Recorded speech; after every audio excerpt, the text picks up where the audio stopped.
నమస్తస్మై భగవతే అర్హతే సమ్యక్ సంబుద్ధాయ ప్రమాదమప్రమాదేన యః ప్రణుద్యాత్ స పండితః ప్రజ్ఞాప్రాసాదమారుహ్య అశోకశోకవతో జనాన్ పర్వతస్థో యథా భూస్థాన్ ధీరో బాలానవేక్షతే. సంస్కృత సాహిత్యం, వేదాంత సాహిత్యంలో ఈ శ్లోకాన్ని ఒక పెర్స్పెక్టివ్లో మనం చూడాల్సి ఉంటుంది. అశోక అనే మారుహ్య అశోక. ఓకే, అక్కడ అవగ్రహం ఉండకూడదు, వాడు పెట్టాడు రాంగ్గా, అక్కర్లేదు. ఈ శ్లోకంలో మొదటి లైన్ ఉంది చూసారా, అది సామవేదంలో ఒక మంత్రం ఉన్నది, దానిని పోలి ఉన్నది. ఆ మంత్రం ఏమిటంటే దుస్తరాంస్తర. సామవేదీయులు వాళ్ళు బాగా దాన్ని గానం చేస్తారు. దు స్తరాంస్తర అని అలా బ్రేక్ చేస్తారు. సమగానంలో అదొక పద్ధతి, మనకు తెలియదు. అది దుస్తరాన్ తర అని ఉంటుంది, సంధి చేస్తే దుస్తరాంస్తర అవుతుంది. అంటే తరింప కఠినమైనవి. దుఃఖేన తర్తుం శక్య. ఇవి తరింప అసంభవములని కాదు, తరించడం అంటే దాటివేయుట. తరించుట అంటే దాటుట. దాటుట అసంభవం అని అర్థం కాదు, దాటుట కష్టమో అర్థం. అవి ఉన్నాయి, వాటిని మీరు దాటండి. దుస్తరాంస్తర. ఇలాగా అసత్యం సత్యేన తర. ఏమండి, క్రోధం అక్రోధేన తర. అలా ఉంటుంది. Very similar like this. ఈ ధోరణిలో భాగవతంలో ఏకాదశ స్కంధంలో కూడా కొన్ని శ్లోకాలు ఉన్నాయి. సరిగ్గా ఇదే మోడల్లో ఆ ప్రక్రియ అలా ఉంటుంది. అక్కడ శ్రద్ధయా సంశయం తర అంటూ ఇలాంటివి ఏవో ఉంటాయి. సో కాబట్టి ఏవో 5-6 చెప్పి ఈ 5-6 దోషములను ఈ 5-6 గుణములతో మీరు అధిగమించుడు అని అర్థం. ఇది ప్రక్రియని మొదలుపెట్టిన వాడు బుద్ధుడు అనిపిస్తుంది. ఎందుకంటే బుద్ధుడు అందరికంటే ముందువాడు కదా ఆయన. సరే, వేదంలో ఎలాగో ఉన్నది. సామవేదం అత్యంత ప్రాచీనమైనదిగా. ఋగ్వేద మంత్రమే. సామవేదం అంటే ఊరికే గానం సామం తప్పిస్తే మంత్రం అయితే ఋగ్వేదమే. కాబట్టి ఋగ్వేదంలో ఉంది, బుద్ధుడు చెప్పాడు. తర్వాత భాగవతం ఇత్యాది గ్రంథాల్లో కూడా ఈ ప్రక్రియను అవలంబించినారు. ఎలాగంటే ప్రమాదమును అప్రమాదముతో తరించుము. ప్రమాదం ఉంటుంది, మనిషికి సహజంగా ఏవో కొన్ని దోషాలు ఉంటాయి. ఆ దోషములను అప్రమాదముతో తరించుము. నేను ఓ మనిషి వచ్చారు నన్ను చూడడానికి, ప్రేమతో చెప్పాను, చూడు, you seem to be A pre diabetic. నీ పద్ధతి చూస్తే నీ ఆహారం ఏమిటో చెప్పు, నాకు నువ్వేం ఆహారం తింటున్నావో చెప్పు అని చెప్పాను. అయితే ఆ మనిషికి తనకి తెలియదు, ఇతరులు చెప్తే తెలుసుకోలేదు. ఇంకా మీరేం చేస్తారు? ఇప్పుడు తెలియని వాడికి చెప్పవచ్చు, వాడికి తెలియదు, ఇతరులు చెప్పినా తెలుసుకోలేడు. ఇంకేం చేస్తారు మీరు? అంటే స్టీప్డ్ ఇన్ ఇగ్నరెన్స్. అంత మూర్ఖుడైన జనుణ్ణి రంజింపజేయడం ఎవళ్ళ వల్ల కాదు. అక్కడ మొండి పట్టుదల గల అనే అర్థంలో మూర్ఖ శబ్దాన్ని ప్రయోగించారు. ఇక్కడ మొండి పట్టుదల కూడా కాదు, అబ్సల్యూట్ ఇగ్నరెన్స్. అంతకంటే ఒక వుడెన్ పోస్ట్కి మీరు పాఠం చెప్పచ్చు. అలాంటి మూర్ఖ జనం ఉంటారు. నేను చూశాను, చెప్పాను, you are fast moving towards diabetes. వాళ్ళ పేరెంట్స్కి డయాబెటీస్ లేదు, అమ్మగారికి డయాబెటీస్ లేదు, వాళ్ళ నాన్నగారికి డయాబెటీస్ లేదు, నీకు కూడా ఇంతవరకు లేదు. But you are moving towards diabetes. I can see that. నువ్వు ఏం ఆహారం తింటావు? Rice and rice and rice and rice. వీళ్ళు ఏమనుకుంటారంటే ఆహారము అంటే రైస్ వండేసుకుని దాంట్లో పప్పు పులుసు మాగాయ ఆవకాయ వేసుకుని తినేయడం అని అనుకుంటారు. కడుపు నిండా తినమంటే బాగా రైస్ దట్టించడం అని అనుకుంటారు. వాళ్ళకున్న న్యూట్రిషన్ పరిజ్ఞానం అలా ఉంది. మూర్ఖులు. పోనీ మనం చెప్తే తెలుసుకుంటారా? అది కూడా లేదు. అయిపోయింది. నిన్న మొన్న ఫోన్ వచ్చింది నాకు, డయాబెటీస్ ఎలా ఉందని అడిగారు, డయాబెటిక్ పొజిషన్ ఏమిటని అడిగారు. అబ్బాయి కంట్రోల్లో ఉందని చెప్పాను. నేను what do mean by that అంటే, పిల్లు వేసుకుంటున్నారా బా అని అడిగారు. Yes. But then why do you say it is in control? It is not in control. కంట్రోల్లో ఉంటే పిల్లు ఎందుకు వేసుకుంటారండి? ఇప్పుడు 100 లోపు ఉందనుకోండి, విల్ యూ టేక్ పిల్? 110 ఉందనుకోండి, విల్ యూ టేక్ పిల్? 150 ఉంటేనే పిల్ వేసుకుంటారు. కంట్రోల్లో లేనప్పుడే పిల్ వేసుకుంటారు. It is a wrong path.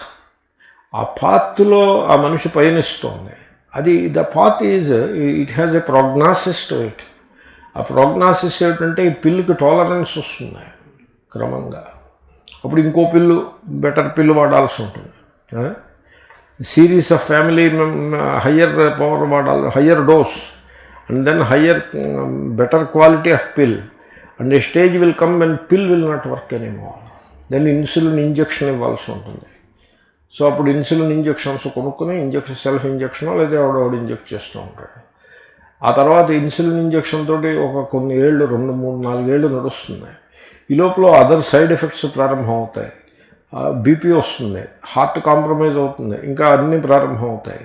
ఆ తర్వాత ఇన్సులిన్ కూడా పని చేయదు, కిడ్నీ మీద ఎఫెక్ట్ పడిపోతుంది, కిడ్నీ ఫంక్షనింగ్ ఆగిపోతుంది, శరీరానికి నీళ్లు పట్టడం ప్రారంభిస్తుంది. అప్పుడు డయాలసిస్ చేయాల్సి ఉంటుంది. Finally the person will die of the failed kidney function. ఇది ప్రోగ్నాసిస్.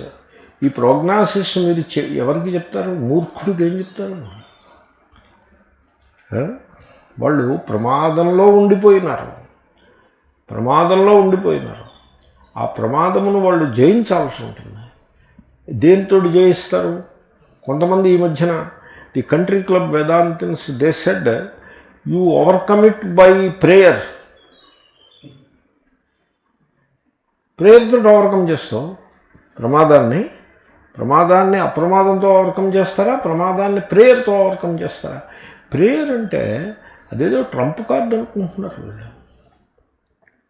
నేను ఇలా చెప్పాను అనుకోండి, వాళ్ళకి నహినందాన్యాయం ఎరుగరు, చదువుకుంటేగా. మూర్ఖులు, ఎలిమెంటరీ. నేను ప్రేయర్ని కాదంటున్నానా? ఇప్పుడు you tell me, am I saying anything about prayer? Am I saying anything against prayer? No. I am saying prayer is not the solution for pramada. Apramada is the solution. Prayer చేయటం. తర్వాత వీళ్ళు ఇంకా ఏం చేస్తారో తెలుసిన, గురువు is in ప్రమాద. You look at that. గురువు ఈజ్ ఇన్ ప్రమాద. He is on the curve of, he is living on the curve of ప్రమాద. అప్పుడు ఆ గురువు కోసం ఈ శిష్యులందరూ కలిసి ప్రేయర్స్ చేస్తూ ఉంటారు. అరే మీరందరూ కలిసి ఆ గురువుని చెడగొట్టడం మానేయండి. ఆయనకి కొంత ఎక్సర్సైజ్ చేయమనండి, ఆయన భోజనం సరిగ్గా చేయమనండి, డాక్టర్ గారు చెప్పిన సలహా పాటించమనండి. మీరందరూ కలిసి you prevail upon him that he should overcome ప్రమాద బై అప్రమాద. Do that service to him. మీరు నిజంగా మీకు ప్రేమ ఉంటే వెళ్ళి, గురు మహారాజ్ మీరు ఆహారంలో ఈ మార్పులు చేయాల్సిందే అని యు ప్రివైల్ అపాన్ హిమ్. గురు మహారాజ్ ఇవాళ నుంచి మేము రోజుకు 2 సార్లు వాకింగ్కి తీసుకువెళ్తాము, మీరు రావాల్సిందే, you cannot refuse. And we will decide up to ఎంత దూరం వెళ్ళాలి రావాలి, వీ విల్ డిసైడ్. గురు మహారాజ్ మీరు తప్పనిసరిగా మీరు పాటించాల్సిందే అని యూ ప్రివైల్ అపాన్ హిమ్. అది మానేసి ప్రేయర్స్ చేస్తానంటారు. What prayer? You know, some silly set of verses written by some novice some 100 years back. Some original mischief maker రాసినటువంటి ఏదో సంకటహరణ గణపతి స్తోత్రం ఉంటాడు. 7 శ్లోకాలు. 7 శ్లోకాల్లో 4 శ్లోకాలు గణపతి పేర్లు ఉంటాయి. గణేశ, గణనాయక, విఘ్న వినాశక, హేరంబ, ఇలాంటివి 4 శ్లోకాలు, 4 అనుష్టుపులు. మిగతా 3 అనుష్టుపులు ఫలశ్రుతే. ఓర్ని తస్సది. 7 శ్లోకాల్లో 3 శ్లోకాలు ఫలశ్రుతి. ఆ ఫలశ్రుతిలో ఏమని ఉంటుంది? సకల రోగములు పోతాయని ఉంటుంది. పైన ఉన్నాయి 4 శ్లోకాల్లో పేర్లు ఉన్నాయి. ఇది చదివేస్తే మనకి ఈ ప్రేయర్ వల్ల రోగం పోతుంది. ఇంతకంటే ప్రమాదం వేరే ఏమైనా ఉంటుందా? This is the height of inadvertence, height of ignorance. Should not be like that. ఆ ప్రమాదం అనే కర్వ మీద మీరు ఉండరాదు. సో దెన్ ఫార్ ఇప్పుడు T1 డయాబెటిక్స్ ఉంటారు, వాళ్ళకేదో ఆ లోపల ఉండే ఆ సెల్స్లో ఉండే దోషం వల్ల జెనెటిక్ అనండి, లేకపోతే organ it self is defective, అందువల్ల వాళ్ళకి డయాబెటీస్లో పడిపోతారు. వాళ్ళు ఇన్సులిన్ తోటి తప్ప వాళ్ళకి బతికే లేదు. We can understand that. వీళ్ళకేమైంది? ఒళ్ళు ఉంచి పనిచేయరా అంటే మానేసి డయాబెటీస్ ఏరి కోరి తెచ్చుకున్న డయాబెటీస్ వాడిని ప్రమాదం అనాలా అక్కర్లేదా? అనాలి. తర్వాత నేను హెల్త్ ఎగ్జాంపుల్స్ చెప్తున్నా. ప్రమాదం డాక్టర్ చెప్తాడు, ఉప్పు వాడడం మానేయి అని చెప్తారు డాక్టర్లు. అంటే వీళ్ళు ఏమంటారో తెలిసిన, ఉప్పు లేకపోతే తిండే ఉందండి అంటారు. చూడండి, లుక్ ఎట్ దట్ స్టేట్మెంట్. నేను ఇలాంటి స్టేట్మెంట్ ఒకసారి చేశాను. డాక్టర్ అన్నాడు, డెంటిస్ట్, కాఫీ టీ తాగేప్పుడు షుగర్ వేసుకోకుండా తాగు అన్నాడు. అని ఆయన రీజన్ కూడా చెప్పాడు. You are bathing the teeth in sugar solution. Sweet తినని చెప్పాడు. నీకు స్వీట్ తినాలంటే స్వీట్ ముక్క తీసుకుని నాలుక మీద పెట్టుకుని మెత్తటి స్వీట్ తినేసే, కంఠం నుంచి లోపలికి పంపించి ఆ ఏడుపేదో నువ్వు వేడు. డోంట్ బేద్. ఓ అమ్మా నువ్వు మోసుకొచ్చావా, అయ్యో పాపం, అక్కడ పెట్టే.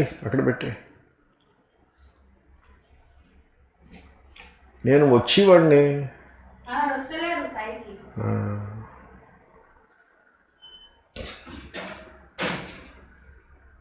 Don't bathe the teeth in sugar solution, because that kind of a coating of sugar solution చాలా హార్మ్ఫుల్ అని. కాబట్టి మీరు కాఫీ టీ షుగర్ లేకుండా తాగండి అన్నారు.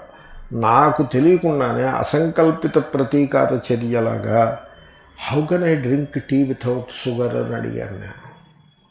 అడిగితే ఆయన నాకేసి శివుడు మూడో కన్ను తెరిచినట్టుగా చూశాడు. ఆయన ఈజ్ ఎ ఫారినర్.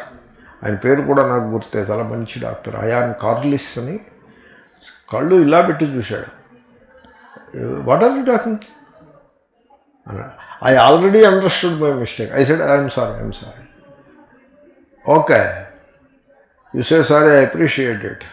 ఒకప్పుడు నేను అలాగే అనుకున్నాను, ఇప్పుడు నేను షుగర్ లేకుండానే తాగుతున్నాను, ట్రై అని చెప్పారు. Yes sir, yes I will do it. అవేళ నుంచే ట్రై చేశాను. It took me 2 days to feel that somehow tea is not as comfortable. చేదుగా ఉంది అనే ఫీలింగ్ 2 days ఉంది. ఇప్పుడు నాకు మీరు షుగర్ వేసి టీ ఇవ్వండి, నేను ముట్టుకున్నాను.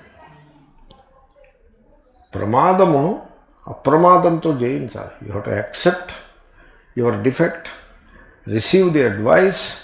అండ్ వీళ్ళు ఈ మధ్యన ఒకటి మొదలుపెట్టారు, ఒక ట్రంప్ కార్డు ఒకటి మొదలుపెట్టారు. This is how the religious leaders mislead people.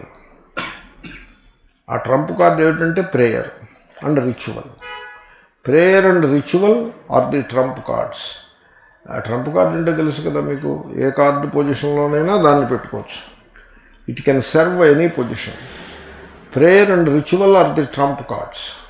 మీరు వ్యాపారంలో తెలివి తక్కువగా పెట్టుబడులు పెట్టి ఆ వ్యాపారం డౌన్ అయిందంటే ఈ prayer and ritual will help you. మీరు అనారోగ్యం కోరి అనారోగ్యం ప్రిన్సిపల్స్ ఫాలో అయ్యి అనారోగ్యం వైపు పోతుంటే prayer and ritual will help you. ఇంట్లో వాళ్ళతోటి కజ్జాలు పెట్టుకుని కోర్టులకు వెళ్ళి ఆ లాయర్స్ చుట్టూ తిరుగుతూ ఆస్తిపాస్తులను తగలబెట్టుకుంటూ ఉంటే దాని నుంచి బయటపడడానికి prayer and ritual will help you. ఏమండి ఇది? ఈ మాట ఇది బాగులేదని ఎవడైనా అంటే ప్రచారం పెట్టడం, ఏమని ఆ స్వామికి ప్రేయర్స్ అన్నా రిచువల్స్ అన్నా ఇష్టం కాదు అని ప్రచారం పెట్టడం. అజ్ఞానానికి అవధి ఉండాలి. నేను am I saying anything about prayer and ritual, against prayer and ritual? Prayer and ritual is not a trump card. Religion అని ఆ విధంగా, దీన్ని ప్యాండరింగ్ అనో ఏదో అంటారు, ఆ విధంగా రిలిజియన్ని జనులకు పరిచయం చేయటము చాలా పొరపాటు. జనులు కూడా రిలిజియన్ని ఆ విధంగా వాడుకోకూడదు. నేను ఏదో ఒక ధోరణిలో చెప్పుకొస్తున్నాను మీకు. నేను ఒకటి మనవి చేస్తాను. The day to day reality is there. ఈ డే టు డే రియాలిటీలో మనకి సుఖాలు దుఃఖాలు లాభాలు నష్టాలు ఈ ద్వంద్వములన్నీ అనుభవానికి వస్తూ ఉంటాయి. ఓ బాడీ ఉంటుంది, ఓ మైండ్ ఉంటుంది, ఇంద్రియాలు ఉంటాయి. We live with them in identification with them. దీన్ని డే టు డే రియాలిటీ అంటారు.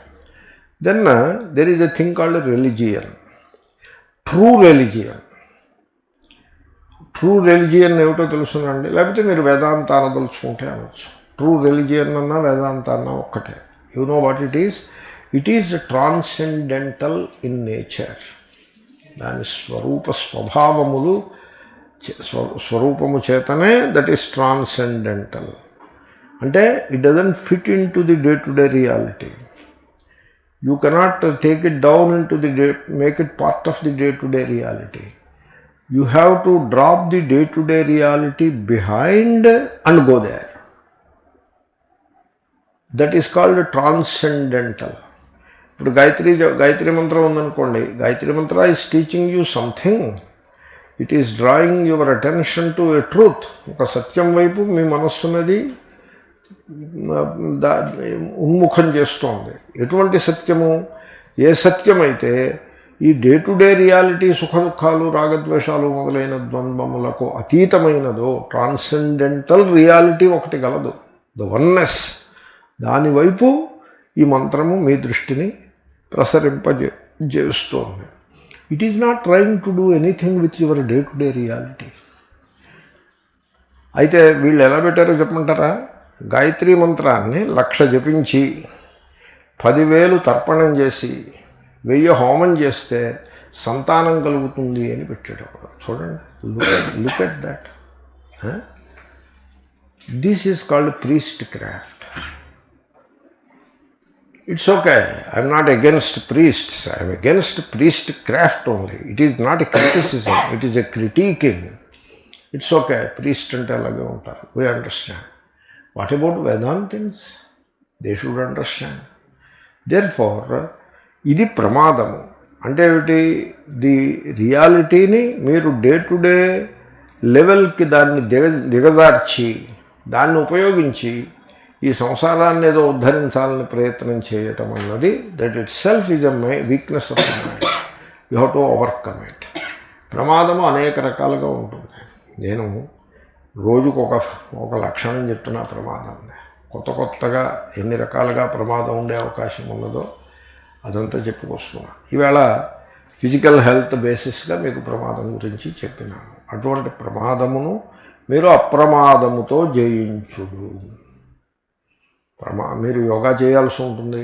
మీకు ఆరోగ్యంగా ఉండాలంటే యోగా చేయాల్సి ఉంటుంది, ప్రాణాయామ చేయాల్సి ఉంటుంది. కాబట్టి మీరు యోగా చేయరు, ప్రాణాయామం చేయరు, ఎక్సర్సైజులు చేయరు, సరైన ఆహార నియమం పాటించరు, ప్రేయర్ అండ్ రిచువల్ తోటి ఆరోగ్యాన్ని పరిరక్షించుకుంటారు అని అంటే ఏం చెప్పమంటారు?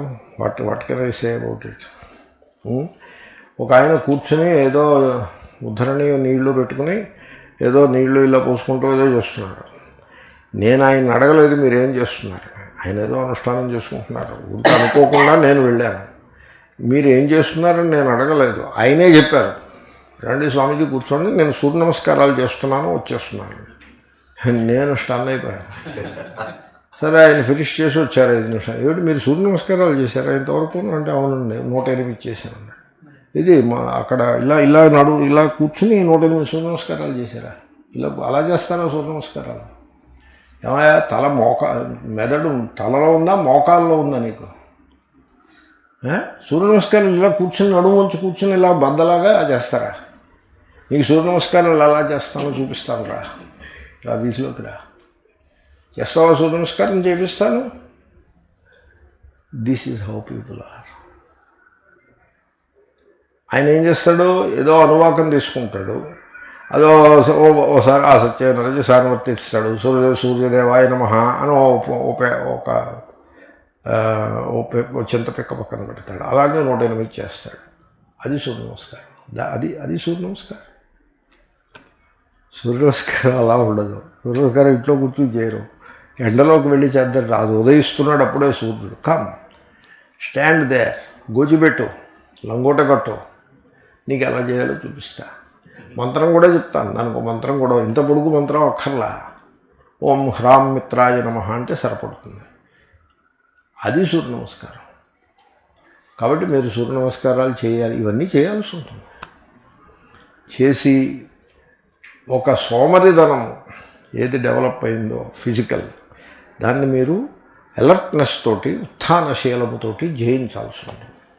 అలాగే బుద్ధి యందు ఒక స్టూపర్, ఒక మూర్ఖత్వం, ఒక మూఢత్వం, ఒక మోహము బుద్ధి యందు నెలకొని ఉన్నది. బుద్ధికి తుప్పు పట్టింది. ఆ తుప్పును వదిలించుకోవాలి. The country club Vedantins should do it forthwith విత్. కంట్రీ క్లబ్ వేదాంత పేరుతో, వేదాంతం పేరుతో బుద్ధికి తుప్పు పట్టించుకున్నారు. That is what happened. దాన్ని అర్జెంటుగా రబ్బు చేసి ఆ తుప్పును వదుల్చుకోవాలి. ఆ తుప్పు, బుద్ధికి పుట్టిన తుప్పు, దాని పేరే ప్రమాదము. ఆ ప్రమాదమును అప్రమాదముతో జయించాలి. వాడే పండితుడు. పండిత శబ్ద గీతా భాష్యంలో సపండిత గతాసు నగతాసూశ్చ నానుశోచంతి పండిత. అక్కడ శంకర్లు పండా అస్య సంజాత ఇది పండిత. ఆ ఇత అనే ప్రత్యయము అది తద్ధిత ప్రత్యయం. పుష్పిత, పుష్పిత, పుష్పితా లత, ఫలితో వృక్ష. అలా ఇత ఇత ఇతచ్, ఇతచ్చో ఏదో ప్రత్యయం, తద్ధిత ప్రత్యయం. అలాగే పండా అక్కడ తదస్య సంజాత అని సూత్రం, పాణిని గారి సూత్రం. తత్ అస్య సంజాత, అది దీనికి పుట్టినది, కలిగినది అనే అర్థంలో ఐత్ అనే ప్రత్యయం వచ్చి, ఇత అనే ప్రత్యయం వచ్చి పుష్పిత, ఫలిత అనే రూపాలు వస్తాయి. అది ఆయన పట్టుకొచ్చారు శంకర భగవత్పాదులు. సో పండా అస్య సంజా సూత్రం, ఎగ్జాక్ట్గా సూత్రానికి హింట్ అది. అస్య తత్ బదులు పండా వచ్చింది. పండా అస్య సంజాత. ఆ పండాకి ఆత్మానాత్మ వివేక జ్ఞానము అని ఏదో అర్థం రాశారు. పండా అంటే జ్ఞానము. ఆత్మానాత్మ వివేక జ్ఞానము గలవాడుని పండితుడని రాశారు. అక్కడ భగవద్గీత మొదటి శ్లోకం అంటే 2:11 మొదటి శ్లోకం కింద పరిగణన. భాష్యం అక్కడి నుంచే ప్రారంభమవుతుంది. అక్కడ రాశారు. చాలా ఇన్స్పైరింగ్గా రాశారు ఆ పండిత శబ్దానికి అర్థం. తర్వాత 13వ అధ్యాయంలో ఒక పూర్వపక్షం, క్షేత్రజ్ఞ భాష్యంలో ఒక పూర్వపక్షం చేశారు. ఆ పూర్వపక్షం ఏమిటంటే, ఏమిటి నువ్వు ఇలా మాట్లాడుతావు, తత్వమసి క్షేత్రజ్ఞంచాపి మాం విద్ధి అంటే తత్వమసియే, ఆ బ్రహ్మయే జీవుడు అంటున్నావే. బ్రహ్మయే జీవుడైతే ఆ బ్రహ్మకి సంసారం వచ్చిపోతుంది, ప్రసక్తమవుతుంది. అది అంగీకారం కాదు. సంసారమును వదుల్చుకోవాల్సిన జీవుడనేవాడు లేకుండా పోతాడు. అప్పుడు శాస్త్రానర్థక్యము వస్తుంది అని ఇలాగేదో చర్చ, పెద్ద చర్చ.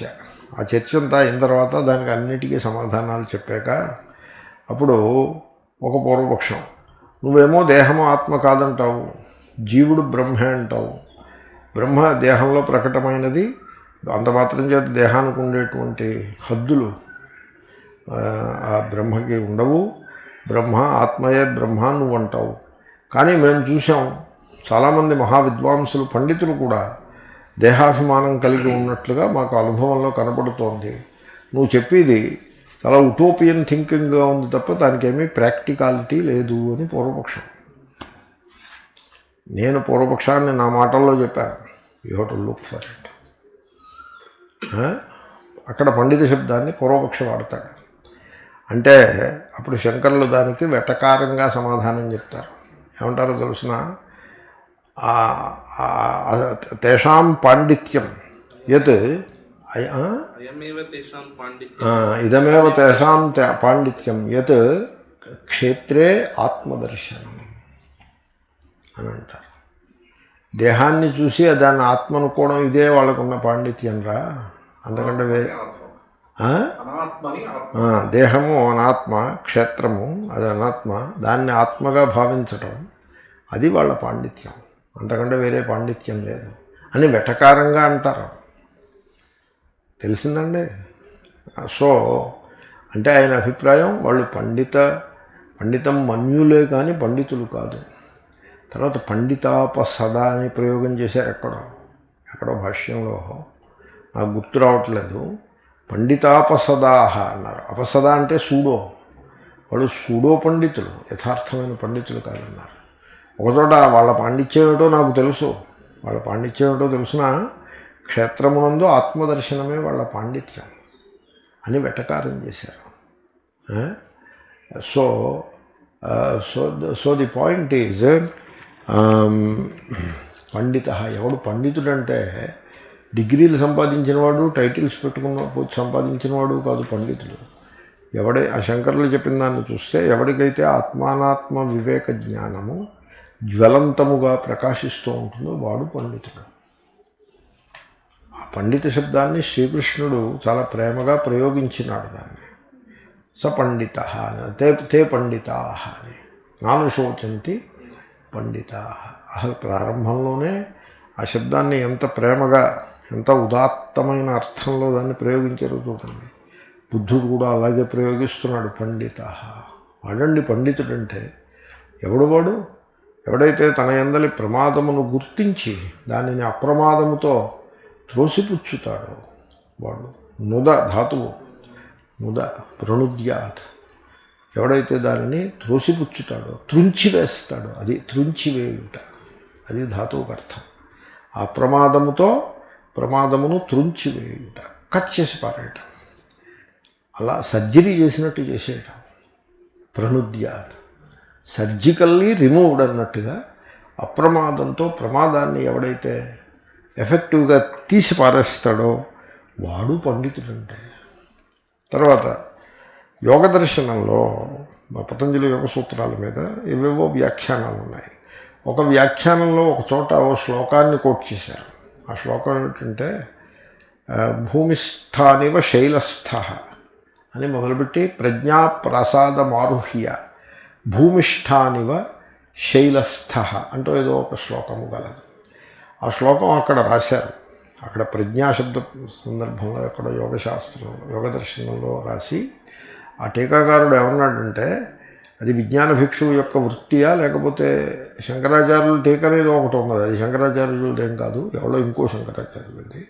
అలాంటి ఒక విస్తృతమైన టీక గలదు. ఆ టీకలో దీన్ని వ్యాఖ్యానం, దీన్ని శ్లోకాన్ని పెట్టి ఇది బుద్ధ దర్శనం నుంచి వచ్చింది అని రాశారు. ఈ శ్లోకం బుద్ధుడు చెప్పిన శ్లోకం. అంటే ఆ పండిత శబ్ద ప్రయోగము, తర్వాత ఆ దృష్టాంతము. ఆ దృష్టాంతం ఎలాగంటే మీరు కొండ కొమ్ము కంట ఎక్కేసి అక్కడ నిలబడి కిందకి చూస్తే నేల మీద ఉన్నవాళ్ళు మీకు చిన్న చిన్న చీమల్లాగా కనపడతారు. ఆ ఎత్తుని బట్టి వాళ్ళు చీమల్లాగా కనపడతారు. ఆ విధంగా మీరు చేయాల్సి ఉంటుంది. ఏమిటి? ఆ ప్రజ్ఞ అనే ప్రసాదమును మీరు అధిష్ఠించి, ప్రజ్ఞ అంటే వివేక జ్ఞానం. అంటే ప్రజ్ఞ అంటే ఏమిటో చెప్పమంటారా? ఇట్స్ ఎ బిగ్ టాపిక్, అయినా కూడా చెప్పే ప్రయత్నం చేస్తాను. ఎందుకంటే ప్రజ్ఞాప్రసాదం ఆరుహ్య అని అంటున్నాడు కనుక. ఇప్పుడు చూడండి, మనం స్కూల్లో జాయిన్ అవుతాం, కాలేజీలో జాయిన్ అవుతాం, అక్కడ నాలెడ్జ్ని సంపాదిస్తాం, ఏమండి? సో అండ్ మన మస్తిష్కమునంతను కూడా ఆ జ్ఞానంతో నింపుతాం. At the end of it ఆ నాలెడ్జ్ అది మనకి ఒక ఉద్యోగాన్ని సంపాదించుకుని సమాజంలో పేరు ప్రతిష్టలను, విద్వాంసుడనే పేరును, ఉద్యోగమును, ధనమును సంపాదించుకుందుకు, అంటే అన్నీ వచ్చేసే దాని నుంచి ఒక కెరియర్ వచ్చేస్తుంది. కెరీర్ అంటే ధన సంపాదన, కుటుంబము, భార్య, పిల్లలు, పోషణ, ఒక సమాజంలో, సమాజ జీవనంలో ప్రత్యేకమైన ఒక స్టేటస్, సోషల్ స్టేటస్, కమ్యూనిటీలో స్టేటస్, ఇవన్నీ కూడా మనకి ఆ జ్ఞానం నుంచి వస్తాయి. యూనివర్సిటీ వాళ్ళు డిగ్రీ ఇస్తారు, తర్వాత పేరు ప్రతిష్టలు వస్తాయి. అది డబ్బు కంటే కూడా ముఖ్యం. ఒకప్పుడు జనులకు పేరు ప్రతిష్టల మీద ఎక్కువ ప్రేమ ఉంటుంది. వీటన్నిటినీ కూడా ఆ జ్ఞానం సంపాదించి పెడుతుంది. దానికి నాలెడ్జ్ అని పేరు. ఓకే, నాలెడ్జ్ అని పేరు. ఆ నాలెడ్జ్ అది దాన్ని ప్రజ్ఞ అని అన్నారు. అది ప్రజ్ఞ కాదు. ఎందుకని? రమణ మహర్షికి లేదు కాదు, శ్రీరామకృష్ణుల వారికి అసలు లేనే లేదు, వాళ్ళకి కూడా లేదు. అది నిసర్గదత్త మహారాజ్ బీడీ కాల్చుకుంటూ బీడీ పెట్లు అమ్ముకునేవారు, ఆయన సిగరెట్ పెట్లు, పాన్ అమ్ముకునేవారు. ఆయనకి ఈ నాలెడ్జ్ లేదుగా.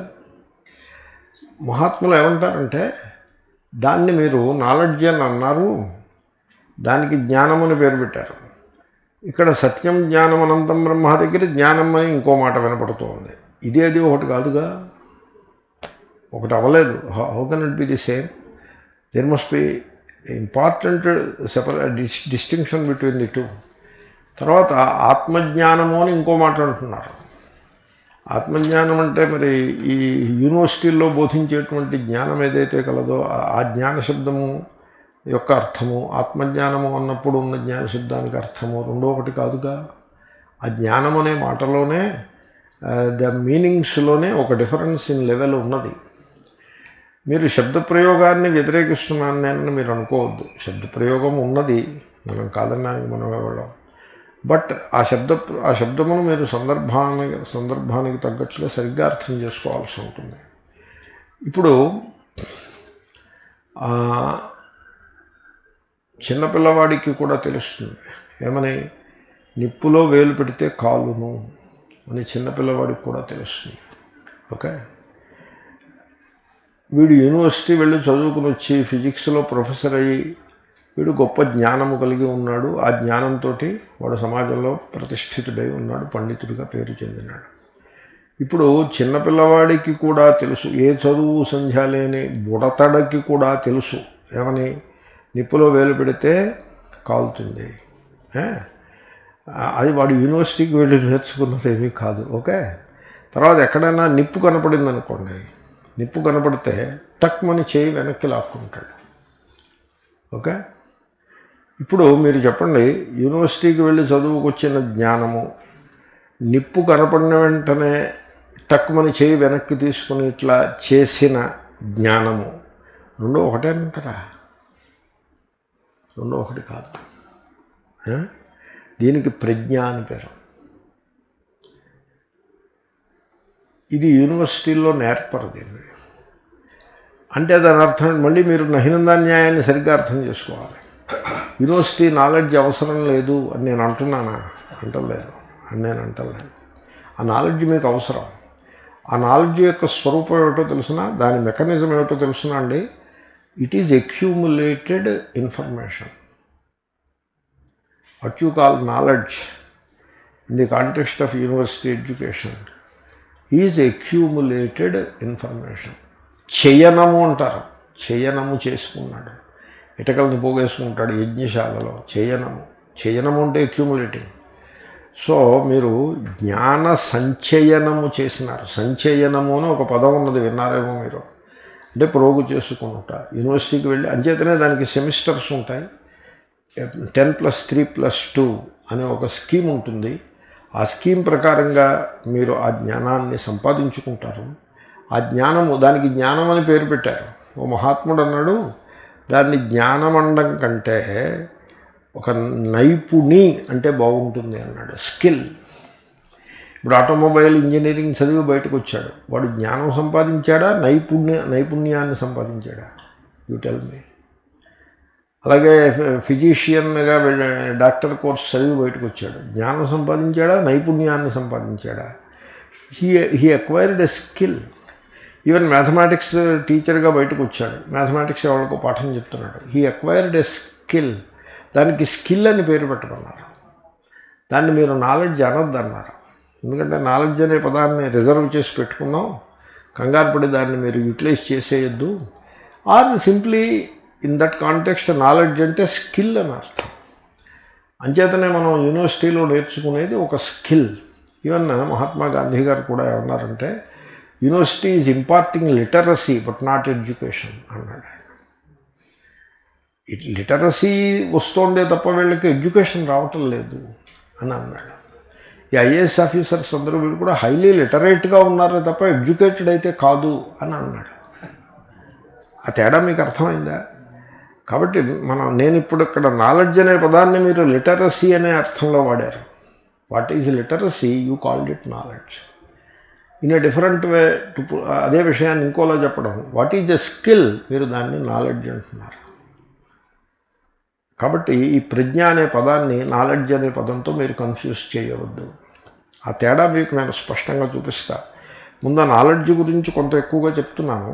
ఇప్పుడు క్లాస్ అయిపోతుంది 1 పావు గంటలో. అయిపోయిన తర్వాత మీరు ఇంటికి వెళ్ళాల్సి ఉంటుంది. అప్పుడు మీకు ప్రజ్ఞ అవసరం లేదు, నాలెడ్జ్ అవసరం. ప్రజ్ఞ ఏం చేసుకుంటా? What you need is not ప్రజ్ఞ, నాలెడ్జ్ అవసరం. అంచేతనే ప్రజ్ఞ గలవాడికి నాలెడ్జ్ లేకపోతే వాడు దారి తప్పి రోడ్ల మీద పిచ్చి వాళ్ళు తిరుగుతాడు కూడా. ఒక స్మార్ట్నెస్ ఉండి, ఆ స్కిల్ ఉండి తెలుసున్నవాడు టక్కుమని తన ఇంటికి వెళ్ళిపోతాడు. మీకు ఏదైనా పని అవసరం ఉంటుంది, దానికి కావాల్సింది నాలెడ్జ్, నాట్ ప్రజ్ఞ. ఓకే, కాబట్టి మీరు నాలెడ్జ్ని ప్రజ్ఞని కన్ఫ్యూజ్ చేయొద్దు. ఈ ప్రజ్ఞను వేదాంతులు మాట్లాడినారు. ప్రజ్ఞానేన ఆప్నుయాత్, విజ్ఞాయ ప్రజ్ఞానేనైనమాప్నుయాత్. కఠోపనిషత్తు. విజ్ఞాయ అంటే జ్ఞానం, నాలెడ్జ్. ప్రజ్ఞానేన ఏనమాప్నుయాత్, ఆత్మస్వరూపాన్ని. ఏనం అంటే ఏతం పైన వర్ణించిన దాన్ని మళ్ళీ ఏనం అంటున్నారు, అన్వాదేశం. ఆ పైన చెప్పబడిన ఆత్మస్వరూపాన్ని మీరు ప్రజ్ఞానంతో పొందవలను అని చెప్పారు. విజ్ఞాయ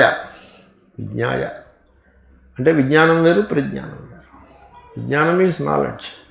ప్రజ్ఞానం నేను ఇంకా మీకు ఇంగ్లీష్ వర్డ్ ఇవ్వలేదు. I will come to it. I'm making a case for it. I'm building A platform. కాబట్టి నాలెడ్జ్ అవసరం. మీరు ఈ లోకంలో ఏ పని చేయాలన్నా నాలెడ్జ్ అవసరం. మీరు ఇప్పుడు క్లాస్ అయిన తర్వాత ఇంటికి వెళ్ళాలంటే నాలెడ్జ్ అవసరం. మార్కెట్కి వెళ్ళి సామాన్లు తెచ్చుకోవాలంటే నాలెడ్జ్ అవసరం. మీ ప్రాక్టీస్, మీరు ఏదో ప్రొఫెషన్లో ఉంటారు, ఆ ప్రొఫెషన్ లేకపోతే ఇల్లు లేదు, వాకిలి లేదు, భార్య పిల్లలు ఇవేమీ లేకుండా అయిపోతుంది. ఆ profession gives us a status in the society, economic independence, ఇవన్నీ వస్తాయి ఆ ప్రొఫెషన్ వల్ల. ఆ ప్రొఫెషన్కి అవసరమైనటువంటిది నాలెడ్జ్ అవసరం. Without knowledge what can profession can be there. కాబట్టి knowledge has its place. But ఎవళ్ళైతే ఆ నాలెడ్జ్ లౌకిక జీవనానికి ఆవశ్యకమైన day to day reality, rituals అన్నీ కూడా దాని కేటగిరీలోకే వస్తాయి. అదంతా అక్యూములేషన్. ప్రీస్ట్కి he accumulates the knowledge of rituals. దాన్ని అవిద్య అని పేరు పెట్టింది ఉపనిషత్తు. ఈ నాలెడ్జ్కి ఉపనిషత్తు పెట్టిన పేరు అవిద్య. అవిద్య మీకు నచ్చకపోతే అపర విద్య అని పెట్టుకోండి మీరు. ఓకే, ఒక ఉపనిషత్తు అవిద్య అండి పఠ, ఇంకో ఉపనిషత్తు అపర, సెకండరీ. దేర్ఫోర్ ఆ knowledge it has its place. రిచువల్స్లో కావాల్సింది ఆ నాలెడ్జే. ఆ సూత్రములు ఉంటాయి, ఆపస్తంభ సూత్రములు కంఠస్థం చేసి పెట్టుకుంటే ఆ యజ్ఞశాలలో వాడు హోమాలోనే ఒక క్రమంలో చక్కగా చేసుకుంటూ పోతాడు. ఇది చేయి, దాని తర్వాత ఇది చేయి, అదంతా రాసి ఉంటుంది. అన్నీ త్వాలును లిప్పులు ఉంటాయి ఆ సూత్రాల నిండా. అంతా ఇట్ ఈస్ ఎ ప్రొసీజర్. దీనికి మీకు మెడిసిన్లో, హాస్పిటల్స్లో ప్రోటోకాల్ అంటారు. ప్రోటోకాల్ ఉంటుంది. ఎవడైనా కోవిడ్ లక్షణాలతో వచ్చాడనుకోండి, ఏం చేయాలి? ప్రోటోకాల్ ఉంటుంది, అక్కడ రాసి ఉంటుంది. 7 or 8 స్టెప్స్ ఉంటాయి. ఆ protocol, that is the Apastamba Sutra, that is the protocol. They call it knowledge. We don't agree with that. అది స్కిల్, అది దట్ ఈజ్ నాట్ నాలెడ్జ్, అది స్కిల్. అలాగే ఉపాసకులు ఉంటారు. మేము నవార్ణ ఉపాసన చేసాము, లేకపోతే ఈ తంత్రం చేసాము, ఆ తంత్రము చేసాము, అదంతా skill. That is not knowledge, that is not ప్రజ్ఞ. కాబట్టి అదంతా అవసరమే. అక్కడితో సరి అన్నవాడు లౌకికుడు, ఇంకా అంతకంటే మరి ఏమీ లేదు అన్నవాడు లౌకికుడు. వైదికులలో కూడా కర్మి, ఉపాసకుడు, వీళ్ళు ముగ్గురు. వీళ్ళందరూ ఏమంటారంటే అక్కడతో సరి అని అంటారు. ఇంకా అంతకంటే వేరే ఏమి ఉండదు. తర్వాత నేను తరచుగా Khan market and country club అని అంటున్నా కదా, ఈ కంట్రీ క్లబ్ వేదాంతిన్స్ ఎవరైతే ఉన్నారో వాళ్ళు కూడా వాళ్ళు చెప్పేటువంటి నాలెడ్జి ఆ స్కిల్ కేటగిరీలోనే ఉంటుంది. అది వాళ్ళు 3 ఏళ్ళో 4 ఏళ్ళో 5 ఏళ్ళో కష్టపడి ఓ గురువు గారిని పట్టుకుని, వాళ్ళనో 4 గురువుల్ని పట్టుకుని ఓపెసరంత సంస్కృతం, వాళ్ళ సంస్కృతం నన్ను ఇంప్రెస్ చేయలేదు. మరి నాది నా ప్రారంభం, అది నేను ఇంప్రెస్ అవ్వలేదు. మరి నేను ఇంప్రెస్ అవ్వాలంటే వాడికి ఇంకొంచెం ఎక్కువ సంస్కృతం వచ్చి ఉండాలన్నమాట. లేకపోతే మరి నేను ఎందుకంటే సుబ్రహ్మణ్య గారి దగ్గర వాళ్ళ దగ్గర నేను కొంత శుశ్రూష చేశాను. వాడి సంస్కృతం బాగా ఎలివేట్ అయితే కానీ నేను అబ్బో వాడికి సంస్కృతం వచ్చినుండో అని నేను అంటూ ఉంటా, చాలా ప్రేమగా అంటా కూడా. మరి అది అనాలంటే కొంచెం టైం పడుతుంది. వీళ్ళ సంస్కృతం సరిపడదు. ఈ country club వేదాంతన్స్ Sanskrit is very inferior. వాళ్ళు గురువు గారిని ఎవరినో ఇద్దరినో ముగ్గురునో నలుగురినో పట్టుకుని తత్వబోధ ఇత్యాది 4-5 టెక్స్టులు, తర్వాత దానికి కిరీటం పెట్టాలి కదా. ఇప్పుడు తత్వబోధ చదివి మేము వచ్చామంటే ఎవరైనా నవ్విపోతారు. ఆ తత్వబోధకి ఓ కిరీటం ఒకటి పెట్టాలి. వెంకటేశ్వర స్వామికి కిరీటం పెట్టినట్టుగా. ఆ కిరీటం పేరు బ్రహ్మసూత్ర. వాళ్ళు బ్రహ్మసూత్రాలు ఎన్ని ఉన్నాయని మీరు ఎప్పుడైనా అడిగారనుకోండి, 4 ఉన్నాయని చెప్తారు వాళ్ళు.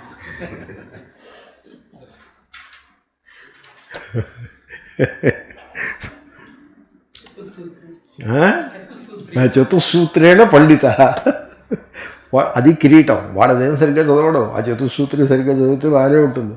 అది కూడా బాగా టిఫిన్లు బాగా తినేసి ఏదో కాలక్షేపం శ్రవణం చేసి పైకి వస్తాడు. అది పెట్టుకుని వస్తాడు. కంట్రీ క్లబ్ వేదాంతి, ఓకే, వాడు బోధించేస్తూ ఉంటాడు. దట్ ఈజ్ నాట్ ప్రజ్ఞ. అది కూడా ఈ యూనివర్సిటీ స్కిల్లోకే వస్తుంది. ఎలా అయితే ఎంఏ మ్యాథమెటిక్స్ చదివిన వాడు బయటకు వచ్చి ఎంసెట్ వాళ్ళకి మ్యాథమెటిక్స్ పాఠాలు చెప్పి బాగా ధనం చేసి మేడ కట్టగలుగుతాడో, చిక్కడపల్లిలో మేడ కట్టేయచ్చు ఎంసెట్ వాళ్ళకి మ్యాథమెటిక్స్ పాఠం చెప్పి.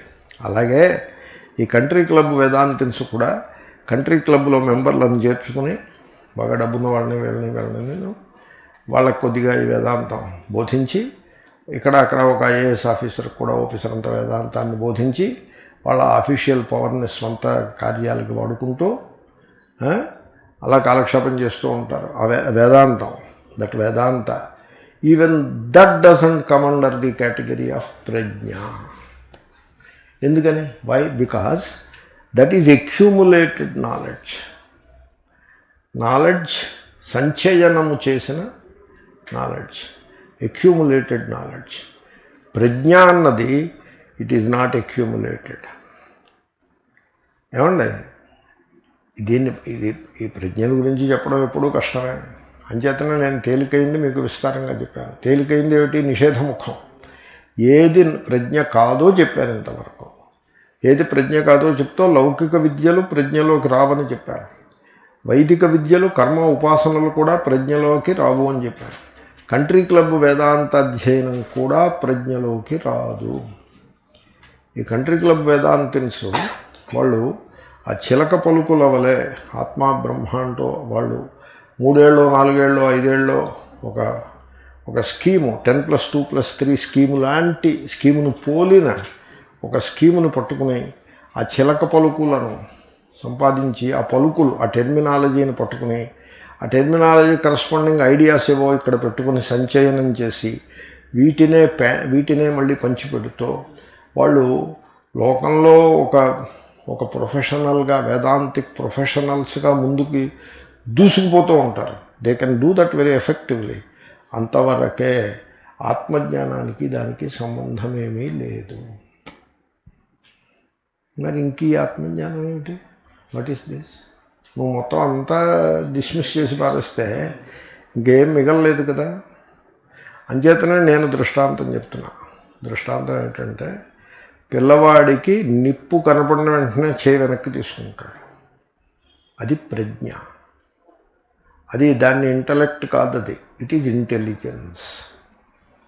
It is not the ego's intellect. ఇప్పటి వరకు నేను చెప్పిన నాలెడ్జ్ చేశారా, including the Vedanta, country club వేదాంతతో సహా ఇప్పటివరకు నేను చెప్పిన knowledge, whose knowledge it is this ego's knowledge.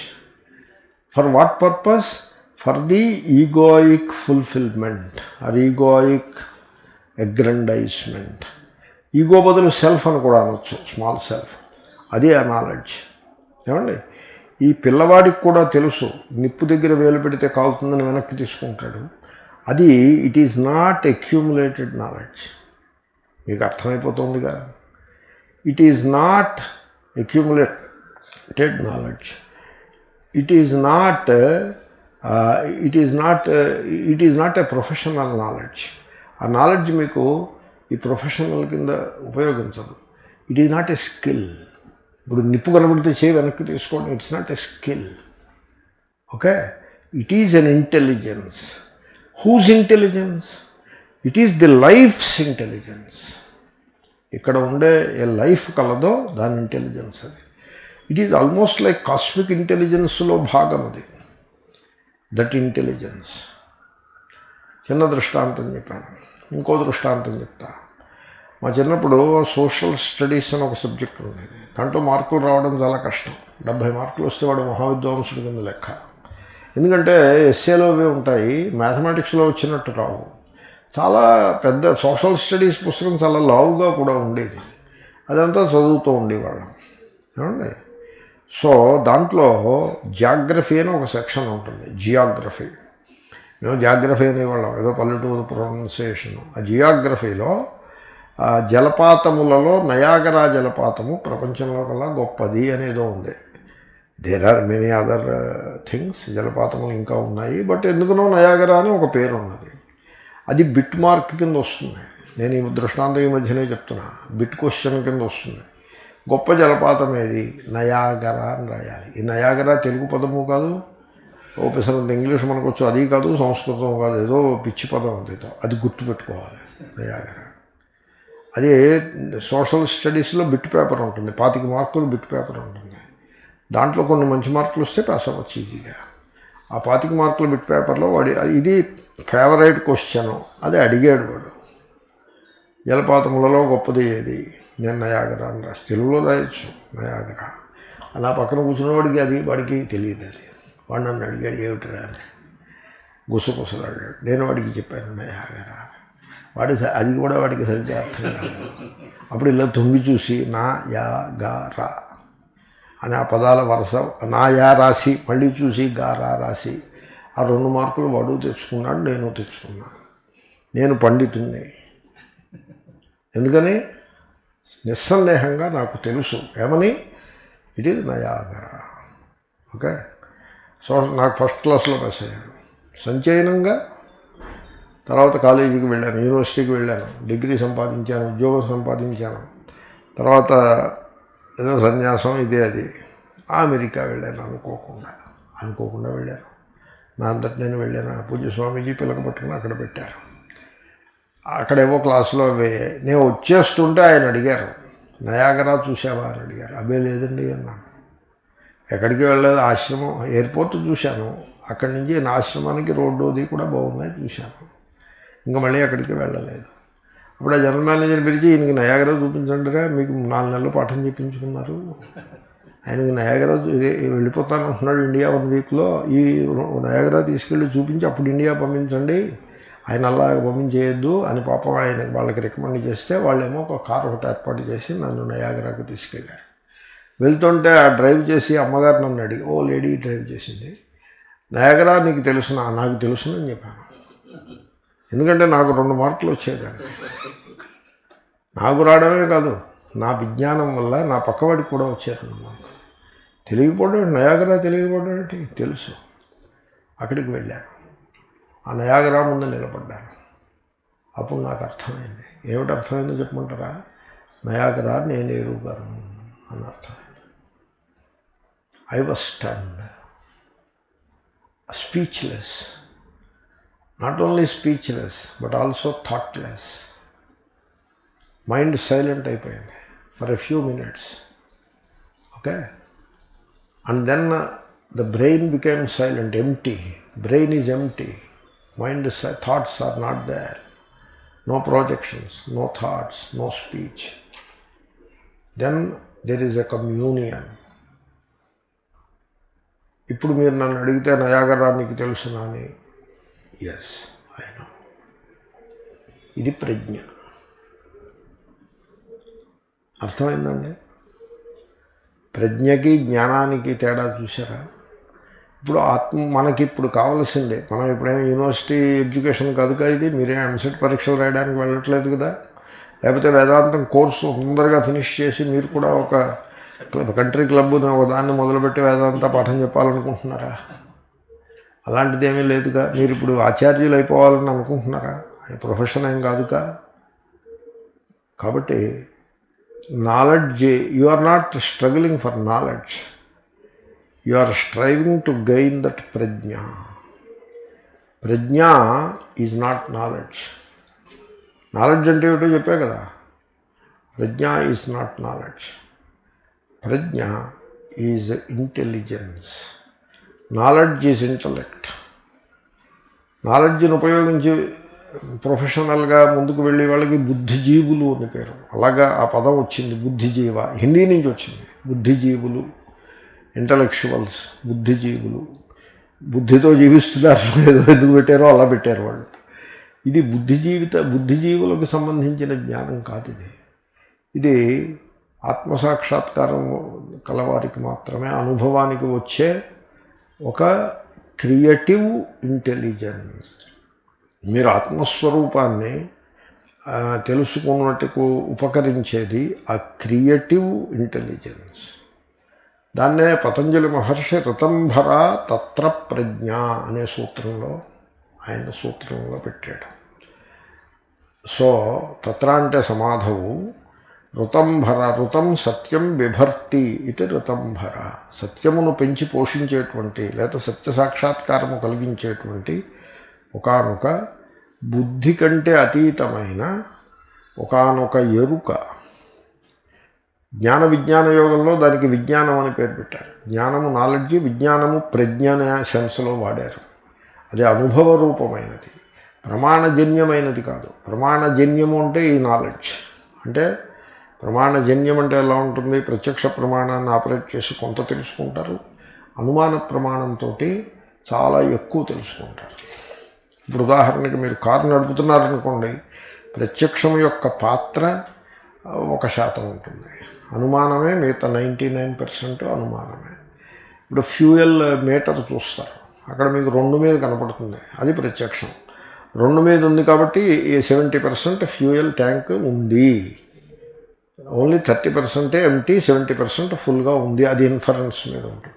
కాబట్టి మీరు ప్రత్యక్షము అనుమానము ఆధారంగా, అంటే ప్రమాణములు అంటారు వీటిని. లేకపోతే మాన్యువల్ ఒకటి ఉంటుంది, ఆ పక్కనే ఉంటుంది. విమానం నడిపేప్పుడు పక్కన మాన్యువల్ కూడా ఉంటుంది.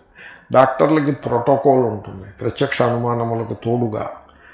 ఇది ప్రత్యక్ష అనుమాన శబ్ద, ఈ 3 ప్రమాణముల చేత మీరు పొందగలిగేది కాదు ఆత్మజ్ఞానం. అంచేతనే దీన్ని అప్రమేయము అన్నారు. అంటే ఈ 3 కూడా ఇంటలెక్ట్ యొక్క ఎంబలిష్మెంట్స్ అవి, ఇంటలెక్ట్ యొక్క అలంకారములు, ఇంటలెక్ట్ యొక్క మహిమలవి, ఇంటలెక్ట్ యొక్క విభూతులు. ఇంద్రియములు, ప్రత్యక్ష, అనుమాన అంటే శబ్ద. ఆ శబ్దం కూడా మీరు ఇంటలెక్ట్ తోటి ఇంటర్ప్రెట్ చేసి తెలుసుకోవాలిగా. అదంతా కూడా ఇంటలెక్ట్ యొక్క శోభ. దాంతో మీరు జీవితంలో చాలా విషయాలను మీరు తెలుసుకోగలుగుతారు, సంపాదించగలుగుతారు కూడా. కానీ ఆ ప్రజ్ఞను మాత్రము మీరు ఇంటలెక్ట్లో భాగంగా చేయవద్దు. It is not accumulated knowledge. అంచేతనే ఎప్పుడైతే మీకు ప్రజ్ఞ ద్వారా ఏది తెలుస్తుందో అది అక్యూములేట్ అవ్వదు. మీరు ఆలోచించండి, నిప్పులో వేలు పెడితే వేలు కాలుతుంది అనే జ్ఞానము, అది మీ అక్యూములేటెడ్ నాలెడ్జ్లో భాగమా? అది కాదు. అది అక్యూములేషన్లో ఉండదు. అది మెమొరీ నుంచి వస్తుందా? అది నిప్పులో వేలు పెడితే కాలుతుంది అన్నది మెమొరీ నుంచి వచ్చిందా? మెమొరీ నుంచి రాలేదు. అది మెమొరీ కంటే కూడా లోతైన ఒక ఇంటెలిజెన్స్ నుంచి వచ్చింది. నేను నయాగరా చూడకముందు, జలపాతములలో గొప్పది నయాగరా, ఆ జ్ఞానం ఎక్కడి నుంచి వచ్చింది? మెమొరీ నుంచి వచ్చింది. చూడకముందు, చూసిన తర్వాత మెమొరీ నుంచి రావట్లేదు. ఇప్పుడు అది మెమొరీ ఎంటీగా ఉంది. Memory was purged. అనుభవం నుంచి వచ్చింది, ప్రజ్ఞ నుంచి వచ్చింది. కాబట్టి ఆ ప్రజ్ఞ అనే ప్రాసాదమును మీరు అధిరోహించవలేను. అయితే ఫైనల్గా ఈ నాలెడ్జ్ ఏది కలదో, అంటే బుక్ నాలెడ్జ్ అనొచ్చు మీరు, లేకపోతే శాస్త్రజ్ఞానము ఇత్యాది, శబ్దజ్ఞానము, శబ్దజాలం మహారణ్యం అన్నారు శంకరులు. ఈ నాలెడ్జ్ ఏదైతే గలదో ఇది ఆ ప్రజ్ఞకు ఇది సోపానమా ఆటంకమా? Look at that. ఈ నాలెడ్జ్ అవసరమనే చెప్పాను కదా నేను. ఈజ్ ఇట్ ఫుడ్ స్టెప్, ఒక సోపానమా, ఆ ప్రజ్ఞకు తీసుకెళ్లే సోపానమా, లేక ఆ ప్రజ్ఞకు అడ్డుగోడయా? It depends upon you. More often than not ఈ నాలెడ్జ్ ప్రజ్ఞకు ఆటంకమవుతుంది.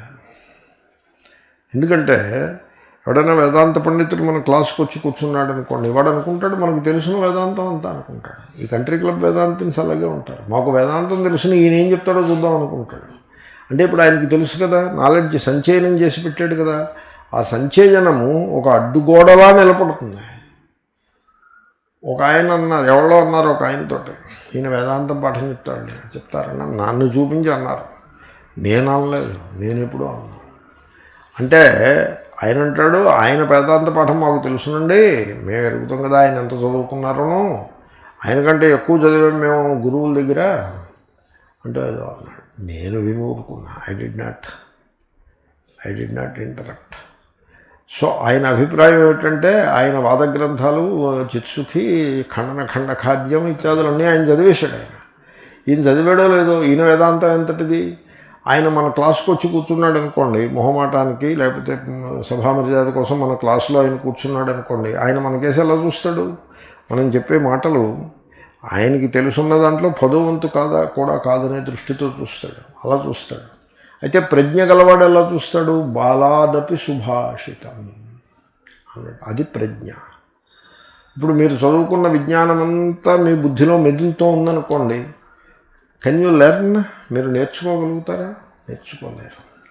మీరు బుద్ధిని ఎంటీగా పెట్టుకున్నారనుకోండి, ఎంటీ మీన్స్ అలర్ట్, అప్పుడు మీరు సత్యాన్ని ఆవిష్కరించుకోగలుగుతారు. కాబట్టి accumulated knowledge is an obstacle to creative intelligence. ఆ సత్య సాక్షాత్కారము, అది క్రియేటివ్, సృజనాత్మకమైన ఎరుక ఏది గలదో దానికి ఈ సంచయనం చేసినటువంటి జ్ఞానము ఆటంకమవుతుంది.